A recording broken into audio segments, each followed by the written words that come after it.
Yeah. Yeah. In DSA's finish Reconstruction, from the platform they fight for, they say in the legacies of slavery and colonialism, once and for all. Reinforce anti-discrimination laws, honor every treaty and tribal sovereignty claim. Enact reparations and pour massive public investment into jobs, housing, and infrastructure by race and name. They frame today's gaps as unpaid historical debt that only the state can finally close. A permanent program of group-based transfers dressed as the last unfinished chapter they chose.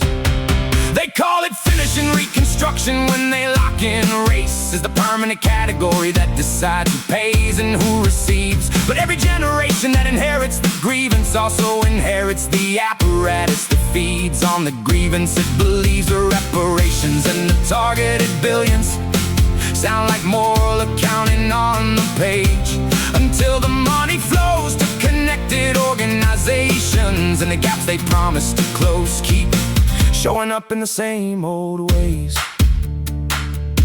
Since the 1960s, trillions in targeted programs and preferences have already moved through the books, while family structure fractured and dependency metrics in some communities moved in the opposite direction. The planners took slavery existed on every continent for millennia, until the West in a civil war finally broke its legal hold. Yet the narrator treats 1865 as if it never happened in 1964, as if nothing since has mattered or been told. Tribal sovereignty and treaty obligations already carry federal recognition and resources in complex form, while the broader reparations push open questions of lineage, immigration, and who exactly still owes whom. The incentive for the organizer is to keep the ledger open and the category fixed, so the funding and the power never end. Create a permanent client class and a permanent managerial class that both depend on the grievance they defend. Both parties have played identity games for votes and donations. The record shows it clear,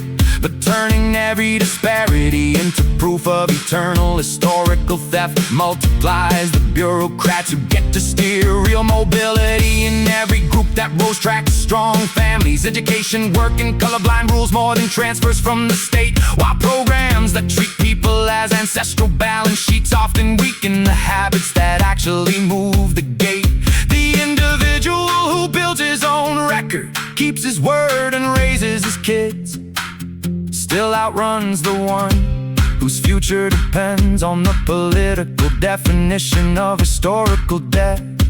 They call it finishing Reconstruction when they lock in race as the permanent category that decides who pays and who receives. But every generation that inherits the grievance also inherits the apparatus that feeds on the grievance. It believes the reparations and the targeted billions sound like moral accounting on the page, until the money flows to connected organizations and the gaps they promise to close keep showing up in the same old ways.